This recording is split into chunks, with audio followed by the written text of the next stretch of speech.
Welcome, viewers, to today's episode of Back to the City. I'm very privileged to be joined by Brian Just is it fair to say, of the Brian Just Band, or are you now just Brian Just? We are just Brian Just. We are just Brian for Just. this album, yes, that is true. The band has moved away in some different directions, and now we're just Brian Just. Is Andrew still in the band? Oh, yes. Yeah. Andrew's been my drummer of my band since like 2007 or something. And we've been playing together for a long time. Speaking of the specific sound of the Brian Just Band, in the previous City Pages interview, he said, a Chrysler Sebring has precisely the parts of a Chrysler Sebring, and without that precise configuration, it's not a Chrysler Sebring. And the same thing goes with the Brian Just Band. So, therefore, yes. you're now Brian Just. We'll be talking a bit about the change in the composition of the band. We'll be talking about, obviously, sonically and thematically. There are some shifts from Enlightenment, from the previous record, Enlightenment.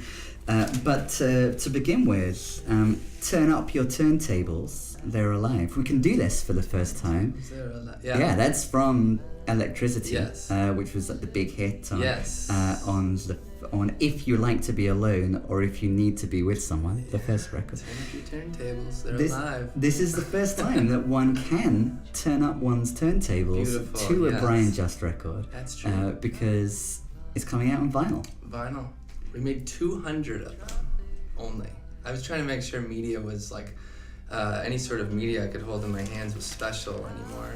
Yeah. And I couldn't figure out how to do that. And then I was like, let's just make the smallest pressing of this record, this full-length record, and that would be it. And I was going to make 100 of them. Okay. But certain people convinced me to make more. Yeah. So I made 200 of them, and that was as far as I could go. Yeah. And that still felt small pressing to me. And we also did it all with screen-printed jackets and stuff. So they're all very they're all very special and vinyl, and they're numbered. And I literally glued them together and folded them and put little download cards in them and just made them really pristine and nice. And I have one of these 200. Yes. So there are at most, and probably less than, 199 remaining. That's true.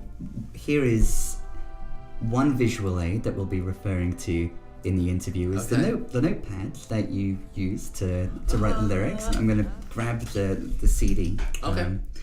So as if by magic, handcrafted by Brian, here is the record, Changing Traffic Lights. Changing Traffic Lights is the name of the final song on side B of the record. There is a beautiful music video for it.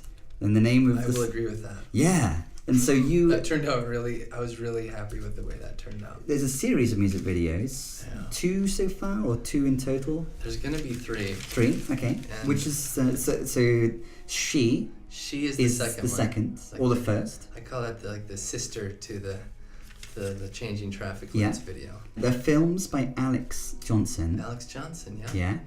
And I love how they both suit the songs perfectly, but they pull in a different direction as well. So you're on a bicycle. Sure. In the Changing Traffic Lights video, which despite transportation has no traffic lights in it. Yeah. So you're cycling. There's ducks. There's a lake. Frozen there's lake. Ice, and ice is going to be important in the record. So dangerous. Yeah. And in She, the lyric is, I think she's cycling with no hands, isn't she? Yeah, she's biking. So, the bike shows up in the wrong video, and the moment when there's the lyric about her cycling with no hands, she's rowing with her hands. With her hands. Yeah, exactly. And the location for both is a lake. Which lake? Yes. The same lake? So the first one was Lake Nokomis. Okay. So for Changing Traffic Lights, I'm biking over Lake Nokomis. Yeah. And the She video is over the lake, Maka or the recently titled. Lake Calhoun spot. So it's good change, but difficult to say. Yes. Yeah. True. And so, but oh man, so they were so. Basically I just made a list of ideas that I wanted to film, and the Changing Traffic Lights video, it all happened in front of my eyes, and we made it in about 3 hours. So you provided this list. The list said I push a tape recorder. I bike to the lake. I bike across the lake.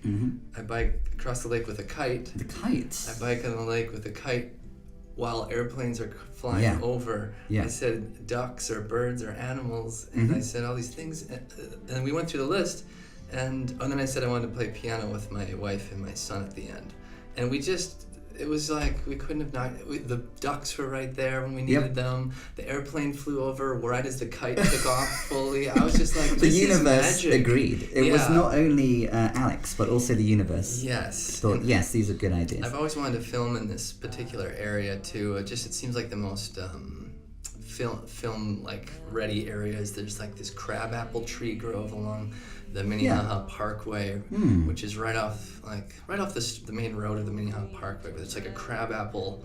There's like about 20 of them in a row on each side, and it's just like every time you go through it, you just feel like it's some magic place. And so that's where it's kind of I enter towards the lake and exit. But that was a really special thing, and Alex just was along the way and just kind of filming all of these things really quickly on the spot with good lighting and just all these little tricks. Absolutely. Yeah, it's a beautiful video. I was really struck by the presence of the kite. Yeah. And the first ever interview that I had in this room was with Dessa, and kites show up for her. So this is the second time I've had an opportunity to ask it from this chair. Why kites? Why a kite? Well, I guess I just love looking at kites in the sky, floating around, and I have this really kind of weird firefly kite, and I just take it with me whenever I take my son or any kids out. We're just always with the kite flying. I always like to try to get it. But my favorite thing in the world is like when the kite reaches the furthest rope and you can just stand there and hold it and it just floats and you don't have to move at all. You don't have to run with it to keep it going, but you're just holding it and watching it float around. The equilibrium is kind of being sustained there. Maybe that's really it's just really satisfying that you have this like reach all the way up to the clouds. It feels like of this thing, and then it's just floating there on its own. I've sat in chair like on a beach on like Lake Superior once just with a kite for an hour. It felt like just sitting there and watching it float, which it's just something I find really enjoyable. That sounds therapeutic, and that makes me think back to the record Enlightenment. Sure. You were saying in this previous City Pages interview that each of those songs are to do with desiring a peaceful state of mind, so rather than like necessarily celebrating the achievement of it, and places where you can be peaceful, such as, for example, is it Nokomis Park bench? Yeah. For your 50-minute lunch break? Yeah, lakes do give me a lot of peace. Yeah. Calm, which finding a place that makes me feel that good is worth writing about, certainly. And these films that I've been making with Alex are just on these big lakes in the middle of our city that just kind of give me that feeling. But yeah, you're right. Coming back to Lake Nokomis again.